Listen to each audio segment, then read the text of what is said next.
is going on, everybody? I heard a little bit of a skip there. It might be just when the stream goes live. What's up, everybody? What's up, New Japan pro wrestling fans out there? My name is Coop. I'm a stand-up comedian. I'm awkward. I'm weird. Is that enough? I don't know. I'm tall. I'm high. I enjoy wrestling. It's like, why am I going high pitch? Maybe I'm anxious. Maybe this is just who I am. I'm just excited. Maybe this is sorry. Let me just calm down and let me just introduce myself. And wait, I already done that. How fucking dumb I am. Anyways, yeah, I'm great with first impressions, by the way. If it's your first time here, which probably it is because it's the first time I'm talking about this, it's New Japan Pro Wrestling. I've been wanting to do this for a long time. Maybe this is why I'm so anxious and excited at the same time, because I've always wanted to talk New Japan Pro Wrestling. And it's just something I've really enjoyed the last couple of years since being away from Lucha Underground. Is where I took a hiatus away from wrestling for a very long time, and then I came across Lucha Underground while I was in college, and I just found it flat out some of the best wrestling I've seen so far in a long time.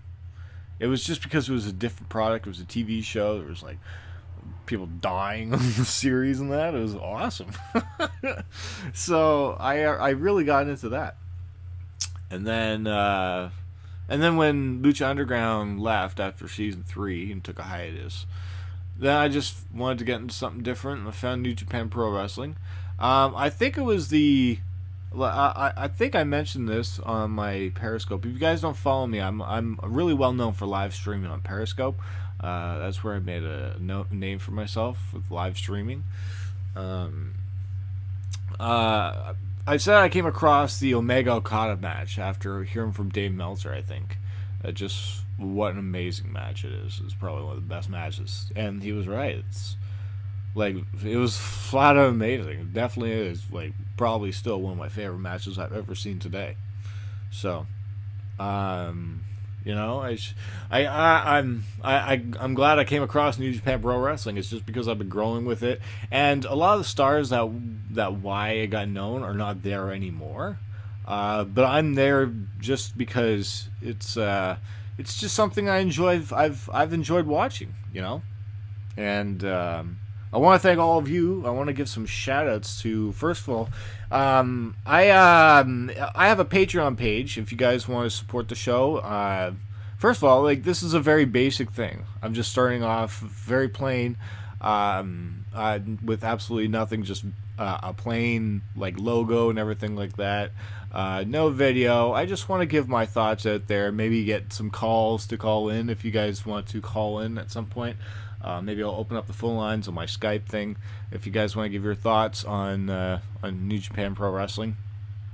But I just want to give some shout outs, first of all, to everybody that's watching live. I got a couple people in there. Shout out to Jackson Parker off the top rope, says, "What's your Twitter? I'm trying to share." Comedy Coop, just at Comedy Coop. That is my Twitter name, Jackson. And Indigo, my Patreon supporter. My longest time fan, Indigo. Shout out to Indigo. She writes back to at Comedy Coop. So shout out to everybody that's watching live, and I want to thank all of you who've been inspiring me to do this. So there's a lot of people I want to give some shout outs to in the New Japan Pro Wrestling community that I've been talking to lately. A couple of them, give a shout out to Chris Thomason. I think that's how at Guide to Wrestling on Twitter. Shout out to Chris. Thank you so much, Chris. You're awesome. Shout out to Felix Nunez. Thank you so much for sending me all the questions there, Nunez. I will answer them for you. Shout out to Jimmy J at JHag719 at Twitter. Shout out to him. He's doing a lot of stuff with the wrestling community on his YouTube channel. Jimmy Diners, you gotta go check him out. He's if you guys fan of New York. Now, sometimes I find New Yorkers a little bit arrogant, but I am a New York Jets fan, so maybe it's just me being an asshole. But shout out, Jimmy. Then we got Bob Avery at Bob Zevon, I think. Bob Zavon. I'm not sure if I pronounced that properly, Bob, but shout out to Bob. He was talking to me yesterday how he's just getting into New Japan Pro Wrestling. And I want to give a shout out to him. If he wants to come back here and chat with me anytime about New Japan Pro Wrestling, you're more than welcome to. Walter Yeats. At Smooth Wrestling on Twitter as well. He's been probably one of the first people I met in the New Japan Pro Wrestling Twitter community that I've been like starting to get known with, kind of thing. It's good that I'm going out there and finding like a different crowd. Like for the last couple of years I've been with a sort of running with a crowd, and now I'm kind of doing my own thing. Now I want to get back into like finding like people that I get in touch with, kind of thing, and I enjoy stuff. So shout out to Walter. He's been a long time New Japan Pro Wrestling supporter. Who else we got? We got Average Wrestling Review. Shout out to Average Wrestling Review. I know he didn't want to send any questions or anything like that. He just wanted to listen, but I want to thank him if he's taking the time to listen. Shout out to him. And if anybody else, of course I got to give a shout out to all my Patreon fam. Without them, I wouldn't be able to be doing this stuff. If you guys really want to support the show, patreon.com/Coop the Comedian. That way I can afford to keep running this show. I can afford to doing stand-up comedy. I took a big financial hit in June. I first of all, I want to give a shout out to our newest Patreon member, which is Njpw, at Lucky Ducky 101 on Twitter. I believe that's hers. You got to go check her out. Lucky_Ducky 101 on Twitter. So shout out to Jennifer Wetley for becoming a $5 gold Patreon fam. That means you get access to Taste of Strain. You get access to all my stand-up comedy, all over 45 sets or something like that. Behind the scenes jokes that you guys would never see. You guys, I've given you guys some benefits behind there, so make sure you gotta go check that out. Shout out to all my Patreon fam. That's Brian Himmelfarb. Shout out to Brian, man. I haven't seen you in a long time, Brian. I know you're probably understanding what's going on. Shout out to Brian. I know you're just doing your thing. But believe me, whatever's going on, you don't need to. Shout out to you, man. You're awesome. Who else? Indigo. Of course, we've got to get a shout out to Indigo Crystal. You guys got to go check her out. Indigo Angel 80 on Instagram. She's awesome. I got to give a shout out to artist CRD and Dr. Satch. Hopefully they're doing well in Ottawa. I'm starting out here with I've got my fishing gear. This summer I'm gonna do some fishing. I don't know. This is supposed to be New Japan Pro Wrestling Talk, but I'm in Canada here, if you guys don't know, and I'm in British Columbia, and there's a wonderful river near me called the Fraser River, and I want to catch some salmon. I want to catch some fish. I want to catch some lean fish this summer. Try and eat healthier. Maybe work for my food. I think it'd be so much fun to just actually go and work for your food by going fishing. So I want to try and learn, first of all, how to get over my fear of fish. I do have a fear of fish. I don't like touching fish. I have a feeling of it biting my toes if I go in the water. I don't like fish. So yeah, you can go check out those. I actually have a really funny fish video that just came out. If you guys want to check it out, go ahead. Anyways, back to the shoutouts. Sorry for losing track there. Shout out to Artist CRD and Dr. Sash. Artist CRD, she just got done with her painting. She was just at an art show, I think. She was selling her paintings there. Hopefully she did well. You guys got to check out all of her art, so it's available. Artist CRD. Who else we got here? Of course, Rayshawn, my man. My man Rayshawn. I gotta give a shout out to him, man. I love you, brother. Hopefully everything is all as well with you, man. I know things are rough. Things are rough right now, but don't worry. It's a bump in the road, bud. It's a bump in the road. Don't hopefully we'll get through it, buddy. Um, who else we got here? Shout outs we got Real Jim K is shout out to Jim. Jim. I don't know why I stutter all the time sometimes. Gotta give a shout out to Jim, longtime fan. Thank you so much, Jim, for being an awesome dude, buddy. Who else we got here? Ray Rock and Dayton J, my co-host for the Morning Glory podcast, one of the 3 other podcasts that I do. Like I've been doing like so many now. I do the Sideline Study, which is a football show. It's on the hiatus right now because it's the off season. Morning Glory podcast is what's going on right now. We're having a lot of fun doing that right now. You guys got to go check out the Morning Glory podcast if you guys haven't yet. There's a lot of fun stuff we've done on there. We did an ASMR episode where it's just basically us talking like us. And just imagine a full hour of 3 morons that are just figuring out how to open condoms.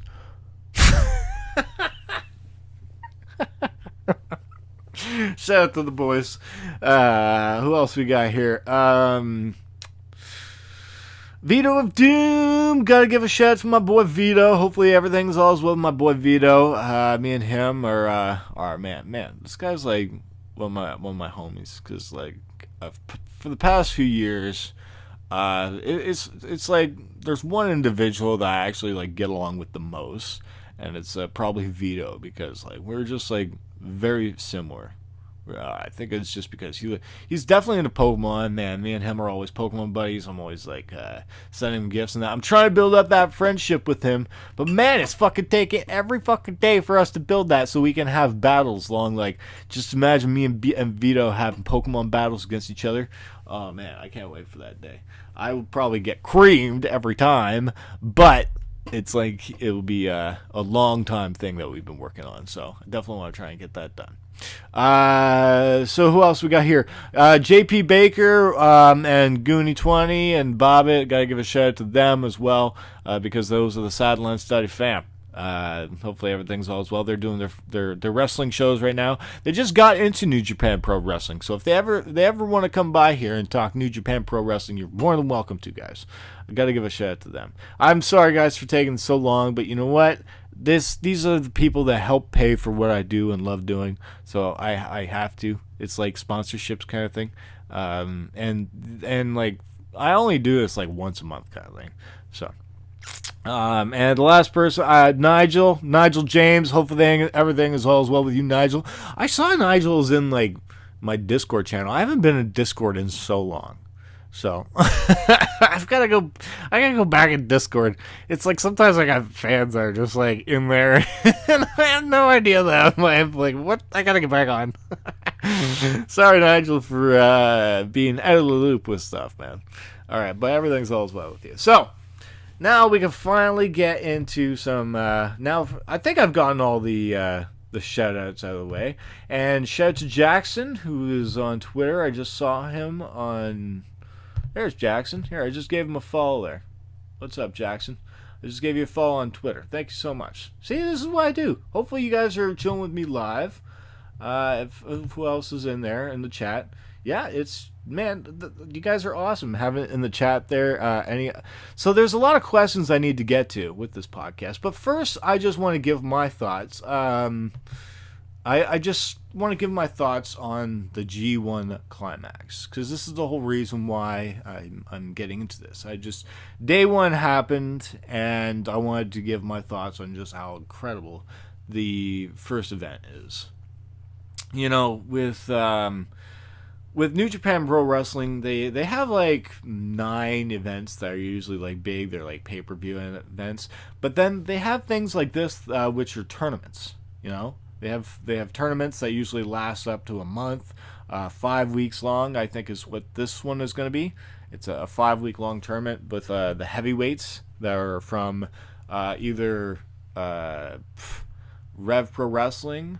It's who else is partner? New Japan Pro Wrestling and Ring of Honor. There's no CMLL in this year. So With the first match that happened, it started off in Dallas. So I think this show was for free, but I have a New Japan Pro Wrestling account, so I can watch it no matter what. I just go to NewJapanProWrestling.com and watch it there. I really highly recommend that anybody that doesn't think that they can afford the membership to go get it. I think you're dead wrong. I really think. I think you guys should, like, maybe, I don't know. It's like getting like $12 worth of amazing wrestling a month is definitely worth it. So, let's start off with the crowd in Dallas, Texas. Okay, there's a lot of people complaining about the crowd, that there were empty seats everywhere. I think there was like 4,800 or something like that. I don't know what the number was, but yes, there was a lot of empty seats, definitely in the corners that people were seeing like that. And I'm pretty sure there was a lot of empty seats. That, like, I've heard other podcasts saying that that there was like a lot of them in the 200 level. I think they were empty, kind of thing. But for me, the crowd was so into the show. I don't think it mattered. It's like when you have that good of wrestling and it reached out, I think, to a larger audience, I think that was just still a good step for the company. It's unfortunate probably they didn't reach what they wanted to reach when it comes to maybe ticket sales and that. So I don't know. I want to maybe hear from you guys. Do you think the prices of the tickets were too high? Is New Japan maybe charging too much, probably for their talent? Because I could definitely see them probably charging more for what they charge, right? So, because it's friggin' awesome wrestling. But I don't know. It's like when I was watching it, the crowd was so into it. Even in the first match, like the first match was the Guerrillas of Destiny taking on Roppongi 3K, and the crowd was so into that match. And it's weird because, well, it's not really weird. It's just New Japan. I've heard this, I think, from Dave Meltzer. He mentioned this as well, that New Japan fans are more of just like quiet. They're not really like chanting all this stuff in the middle of matches, right? They're not cheering for wrestlers. They're not trying to stay alive and everything like that. They're more just like oohs and ahs and haha. It's too bad, like, El Phantasmo was. I gotta say, like, if you guys don't know who El Phantasmo is, he's probably one of the funniest dudes coming out this year. And he's just so funny. He's like what's that? Zack Sabre Jr.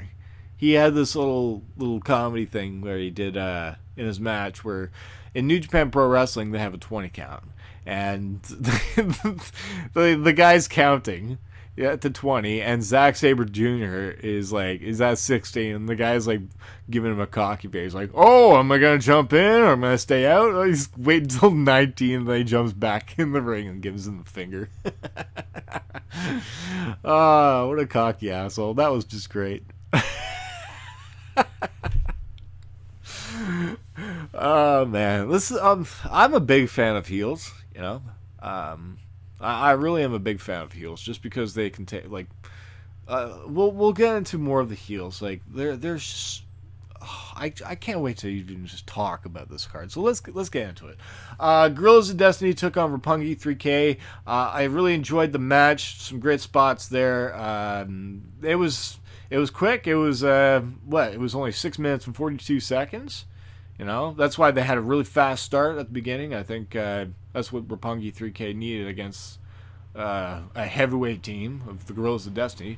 So you can tell Roppongi 3K, if they want to be heavyweights in the future, I don't think it's going to happen. I mean, Sho definitely has the potential of being a heavyweight, right? Like he's growing. Like he wants to. He's like that power lifter, like body look, right? So I can definitely him, but no, that guy is just too skinny. I know he's just like he's too light. So, quick match. I enjoyed it. Roppongi 3K lost to Gorillas of Destiny at 6:42. Next match was Jeff Cobb and Ren Narita, which is a young lion. Young lions, if you guys are unaware what young lions are, they are the dojo students of New Japan Pro Wrestling, where they wear black trunks. They are the people outside the ring. They're usually holding the barriers whenever the wrestlers are going outside the rings. They're the ones that usually are always doing training at the dojo. They're the ones that are picking up the bags for everything. They're just like basically like the students of the dojo, right? So Jeff Cobb and Ren Narita went against Tomohiro Ishii and Shota Umino. I found this great. At the end of the match, there was great spots with Jeff Cobb and Ishii. I can't wait for these two bulls to go at it. You know, I'm thinking that Jeff Cobb is probably going to lose. In my opinion, I think Ishii might be looking pretty strong with this open title until maybe he goes against Taichi.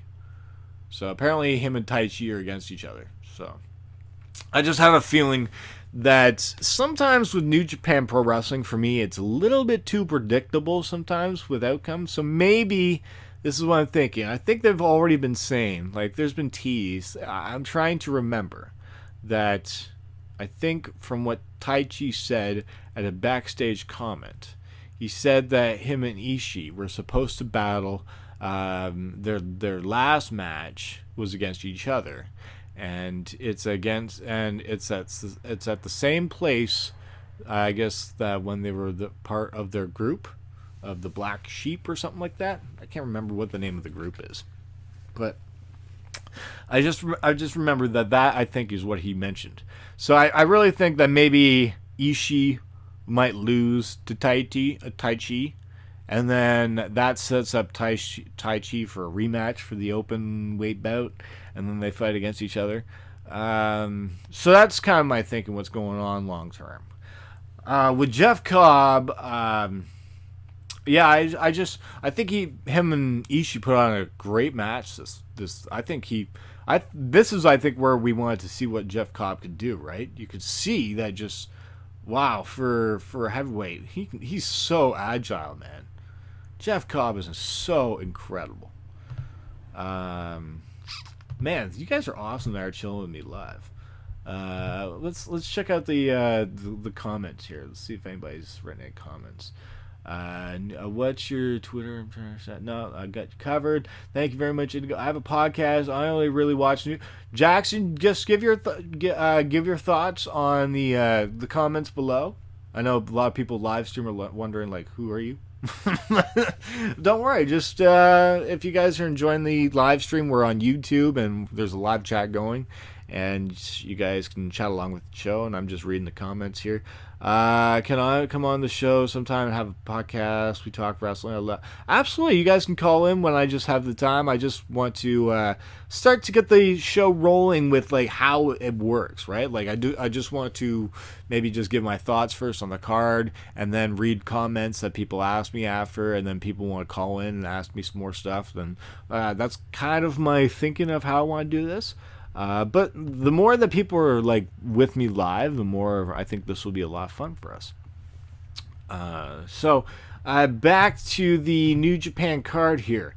Okay, yeah. So let me just finish off. Jeff Cobb put on a great showing here with some spots with Ishii. And I think he actually got the pinfall over Shota Umino. So and the match ended at 7:18. And then after the match, there was a little bit of a brawl, which I think, okay, so Jeff Cobb got a little bit bloodied up at his nose. I think when they got into like a little grapplet scrap at first, nothing happened. Then the second time they actually, you can hear that I think Kevin Kelly, he went like, whoa. He's like, he knew that, like, I think Ishii made like head contact with Jeff Cobb's nose, and then that started bleeding a little bit. So I think that's how that happened. So Tomohiro Ishii drawing first blood. I think that was an accident by accident when they were just like pushed together kind of thing. But I'd be actually, to me, I'm wondering if Ishii's even like safe to even work with. I'm just wondering, just like, how safe are these New Japan wrestlers? Just safe to work with. I don't know if it's them that maybe doesn't make me feel unsafe wrestling them, or maybe it's the writing. Because I've heard some writing where they wanted like Shibata's massive headbutts that cost him like retiring in that. So that's another thing. But Jeff Cobb looking superior before he goes against his match this Saturday against Ishii. That's going to be a bullfight. I am picking Ishii in that match, though. Who else we got here? We got Chaos, Hiroki Goto against Goto and Yoshihashi against Bullet Club members Jay White and Chase Owens. This match was alright for me. The first thing I noticed, Goto is looking in much better shape. It looks like he's slimmed down. It looks like he's more fit. Goto looks great. I don't know what happened with him when he went to the LA dojo, but it looks like he lost a few pounds at the waist area, and he's looking great. So I think he wanted to.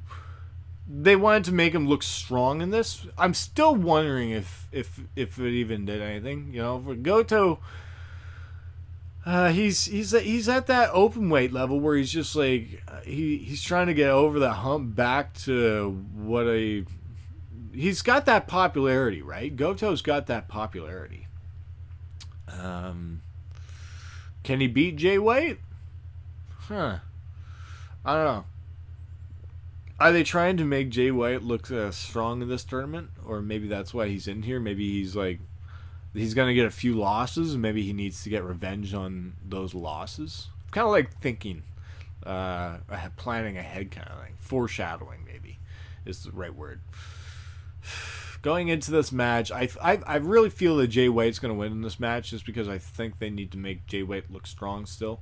But at the same time, like I was shocked by some of the stuff that happened in this first day of block things that happened. Anyways, I think I'm talking a little bit too much, and I need to get back on track here. But I like giving you guys my thoughts on each part of the match, right? Like, it wasn't too long. It lasted 8 minutes and 38 seconds. Goto got his GTR on Chase Owens at the end to get him the pin, made him look strong at the end over Jay White. It's that's what I'm thinking. It's just, I think Jay White might just pull this off. Maybe maybe he'll cheat with Gato. That's another possibility. But poor Owens he just re-signed with New Japan. He's just taking more pins. Poor dude. Oh my god. He loves what he's doing, but yeah, he's very crucial because, man, without him, I don't think there is a Bullet Club like getting losses in that. No. So shout out to Chase Owens for being a trooper. What else we got on the slate here? Yeah, I'm sorry, I didn't even mention Yoshihashi. Oh, I feel bad for Yoshihashi. Toriano, Juice Robinson, and Jushin Thunder Lager were against Los Ingobernables de Japón. Hey, I think I actually pronounced it correctly. Nice. That's, I think, the first time I actually pronounced it properly. That was consisting of Tetsuya Naito, Shingo Takagi, and Bushi. I think Bushi actually was the one that suffered the loss. I think Yano was the one that... so Yano is the comedy guy that he's once again in the G1. I think Yano's in there to take losses. No? I think that's why he's in there. That's why he's like more like a comedy thing. He's like, okay, yeah, you don't need to take him seriously. But that's why it's just like, uh, really, it's like, is he good? Is it good for him to be in the G1 with a little bit of comedy? Because yeah, I mean, he's very sneaky in that, but it's very basic. I think what Yano kind of does, right? So unless Yano puts on like a stellar performance this year in the G1,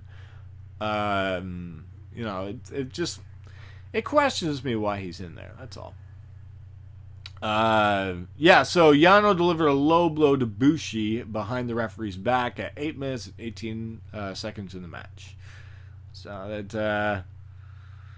well, what else can I tell you? After the match, I think they just everybody cheered for Jushin Thunder Liger being there. You know, it was great to see Jushin Thunder Liger get a win in Dallas. I think that's why people wanted to go see him. Jushin Thunder Liger's a legend. Why not? Why should him retire and then the next year he makes like a surprise appearance in the Royal Rumble? Oh my god. That would be the fucking biggest fucking shocker of all time. Oh my god. That would be great. Alright, I think that was the last match. Alright, so now we actually get into the A block of the G1 Climax. First matchup, I think, was my favorite match. Lance Archer against Will Ospreay. What a friggin' performance. From the very beginning, I think when Lance Archer tried going after Will Ospreay, span fly right away. Oh my god, just it's so incredible what Will Ospreay can do. No, and then right away, Lance Archer goes to the outside. He does some kind of corkscrew or some kind of moonsault, whatever he did. I can't remember, but just Will Ospreay is just flat out just amazing to watch every time. And but it was mostly Lance Archer that really stuck out to me in this match because one, at the beginning of his entrance, he had an entirely different look. Comes out instead of his long brown hair that he has that goes all the way down to his waist.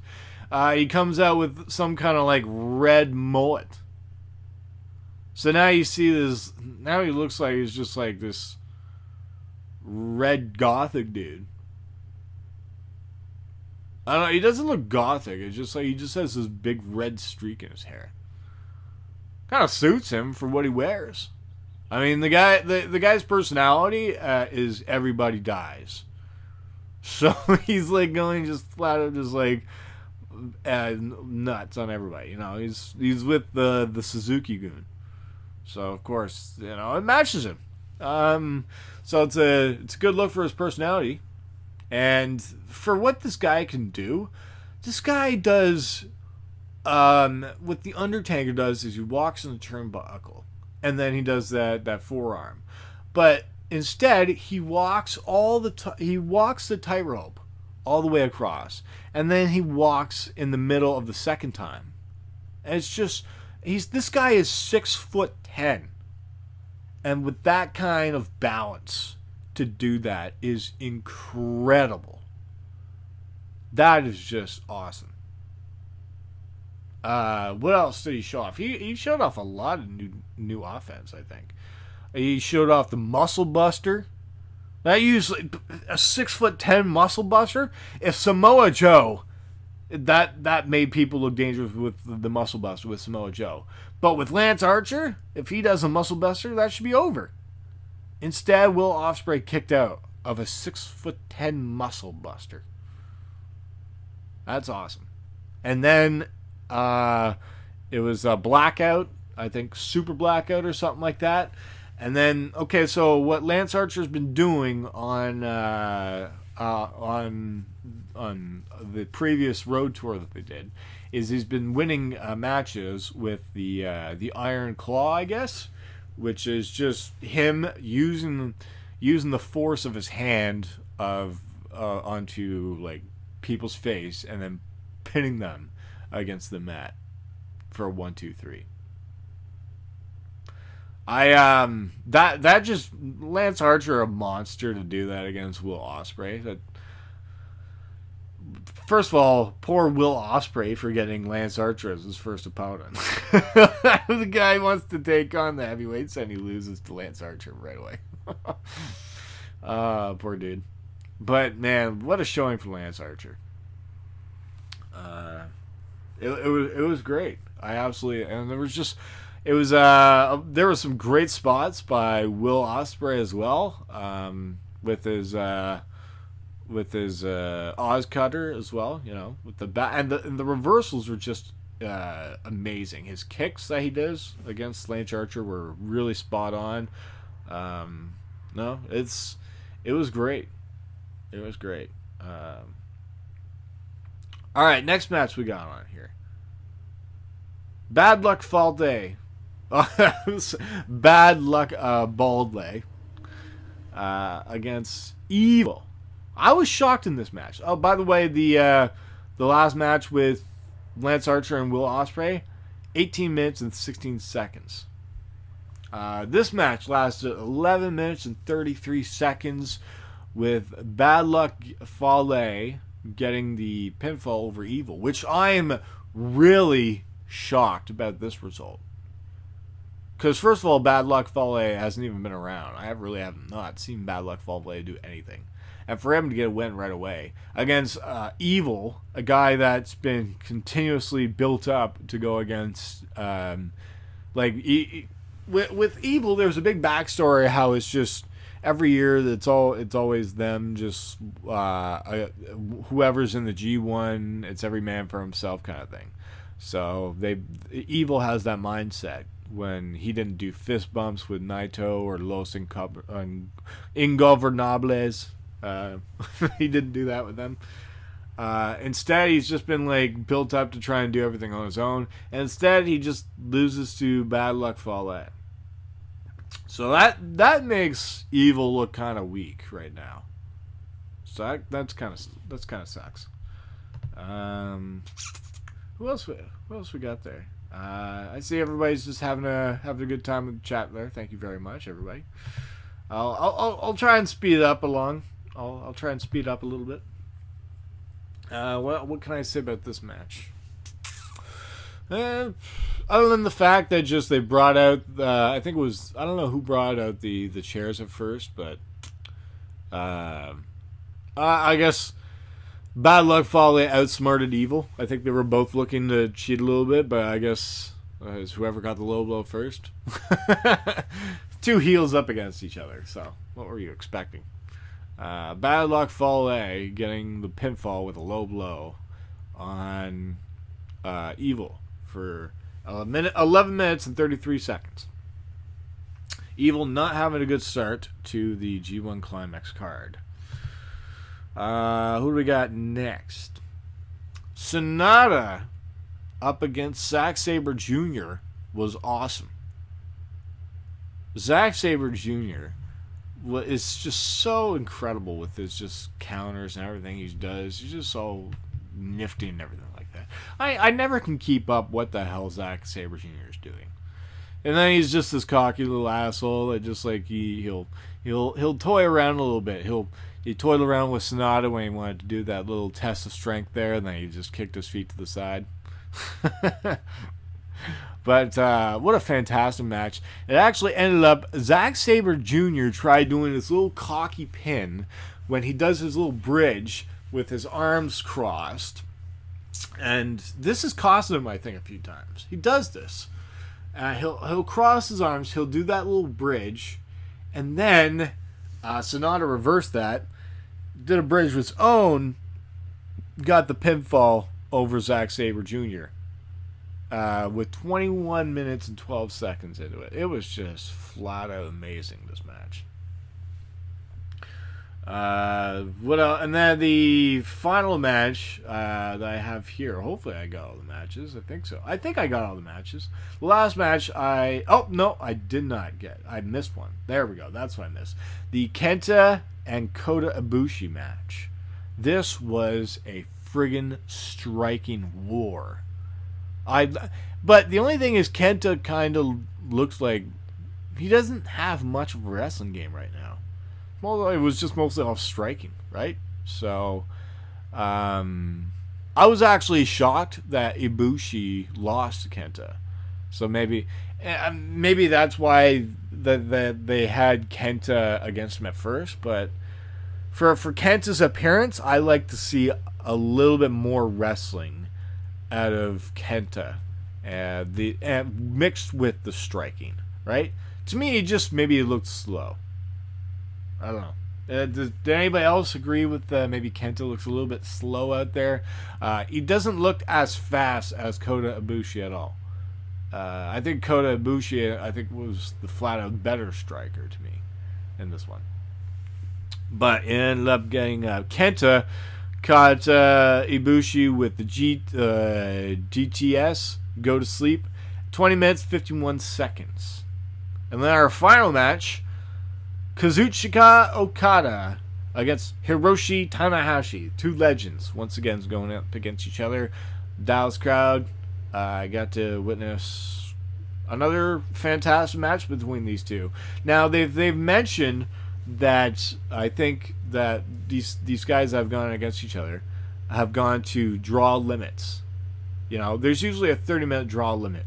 But that didn't end this time. It actually ended. Okada ended up pinning Tanahashi after a couple rainmakers. 22 minutes and 4 seconds to finish the first day of the G1 Climax 29 special. Day 1 in Dallas. And then he ended his speech by thanking Dallas, saying that they'll be back. And that crowd is just flat out awesome. To me, it did not matter about how many people were there.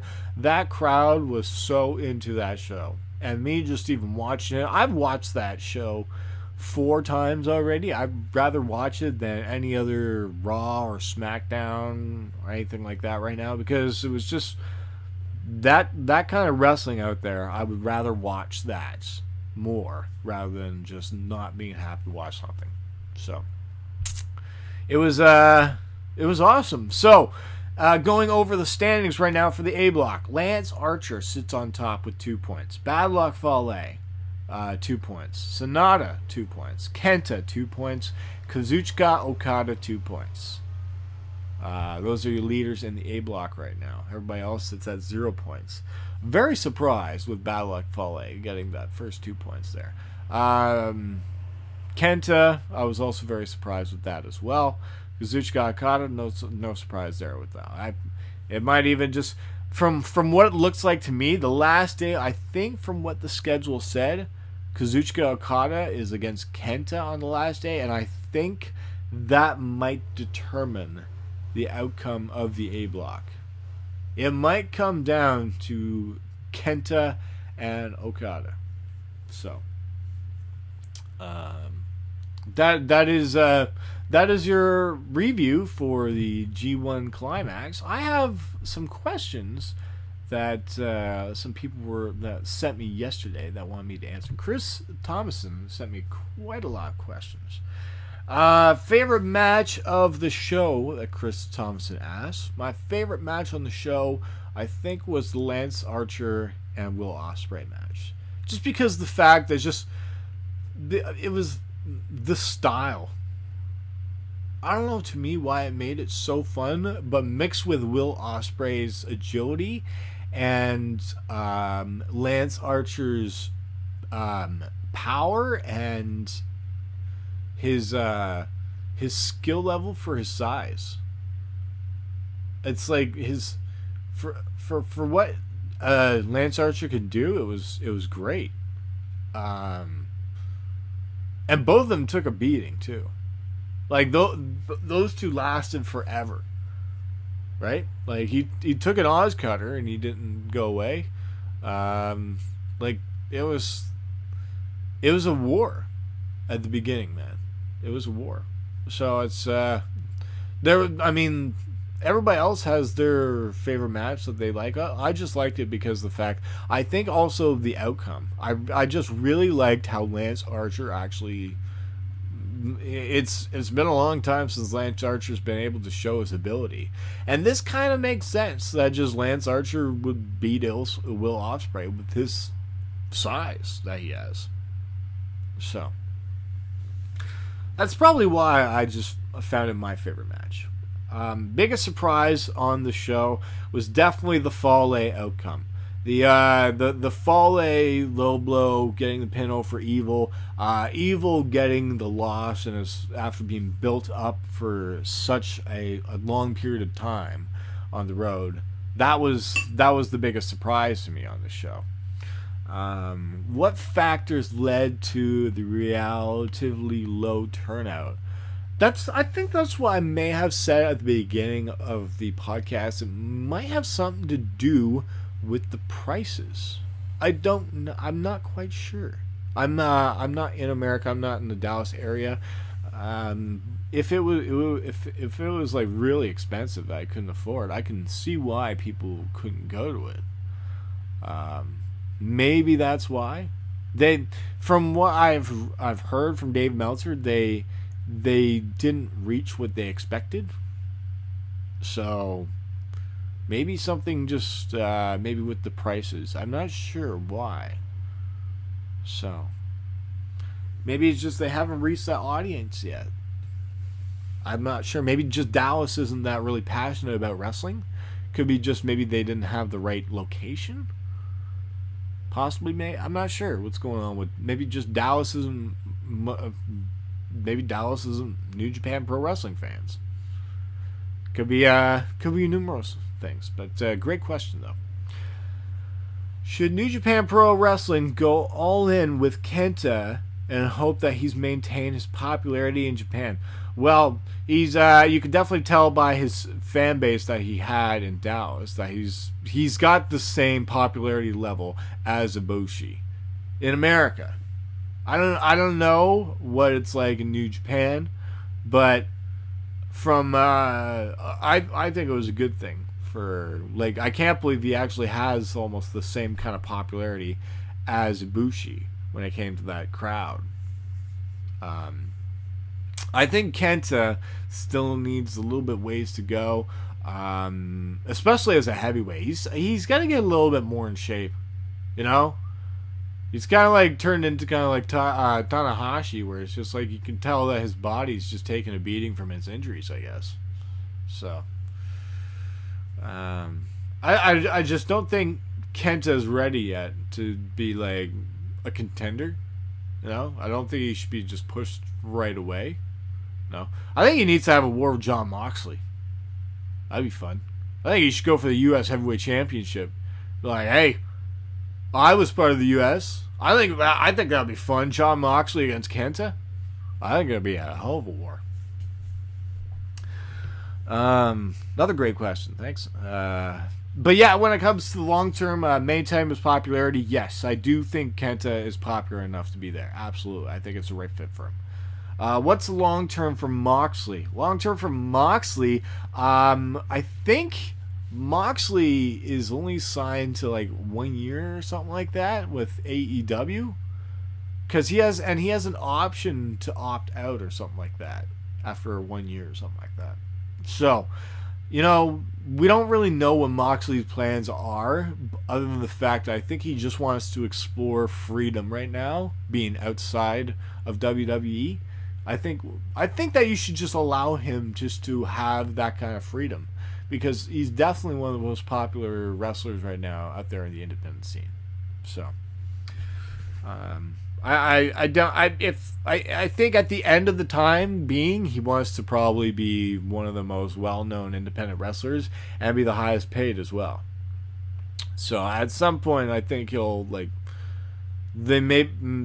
I think for long term, Moxley is going to be with AEW, and he won't be around with New Japan. I think he's more just like temporary around New Japan for some events, but I don't think long term Moxley's going to be there long term. I think they want trying to get as many matches out of him as possible before he leaves. Maybe this is why they want to try and do this tournament thing. Good question. Is he just there for the G1 and then dropping the U.S. title since AEW will be starting TV in October? That's possibly a good thing. Then maybe that's why we're seeing the matchups. We're already gonna see Kenta versus John Moxley in the A block. He just wasn't there for the opener because I think from what I read is because of television rights issues. That's what happens. I think TNT, they own the rights to John Moxley being on their television, so they don't want AXT or whatever channel it was on to have that John Moxley exposure. You know, once you're locked down to a contract, you got to go by rules. That's how it goes.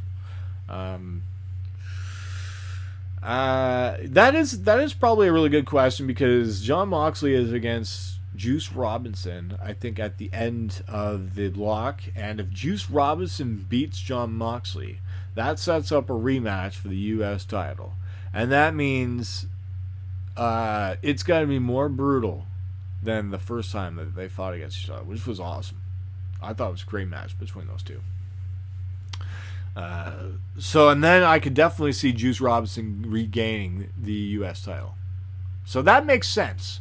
That you try and get as many matches at John Moxley as possible with this tournament, with that way they have him in their history books for their website and everything like that, and then he goes on TV with AEW. That makes sense. Great question. Do I have any other questions from anybody else? Anybody that's in the live stream, if you guys want to ask me any questions, you're more than welcome to as well. I'm just reading a bunch of questions that were given to me here. No question from Jimmy. I think I got a couple from Felix Nunez. He had a question about what is after the G1 Climax. So after the G1 Climax, they have a tournament called the Super J Cup, which is from Jushin Thunder Liger. I think is bringing it back. I think it was previously held, and I think Kushida won in 2016, was the last person to win it. So I think it's just another tournament for the junior heavyweights to get shown and get known, except they're going to be doing it in America. That way, the American audience can get known for what the New Japan Pro Wrestling junior heavyweights can do. So it's just, I think, another marketing thing for the New Japan, trying to do the independent, or they're doing the world thing, mostly in America, to make more money from dollars off of that. So that makes sense. Did I miss any other questions? I think I've gotten them all. I think I've gotten them all. Cool. All right, so I think that wraps it up for me today with this day one recap of New Japan Pro Wrestling G1 Climax. I've been having so much fun talking with you guys. And my throat is dry. That was almost an hour just talking wrestling. That's awesome. Giving a shout out to all of you who've been watching me live. Shout out to Jackson Parker off the top rope and Indigo Whispers. It's a shout out to Indigo. If you guys want to support me, patreon.com/Coop the Comedian. You guys can go check out all my stand-up comedy. You can check out my cannabis show behind the scenes. You can go check out the Morning Glory podcast. You can go support the Sideline Study. You can support it here with the wrestling show I'm doing. You can go check out my new fishing shows I'm doing. I'm all over the goddamn place. I'm everywhere. Coop's everywhere. I'm everywhere. You guys have been awesome. Thank you so much for joining me for this special G1 Climax 29 Day 1 recap. See you next time.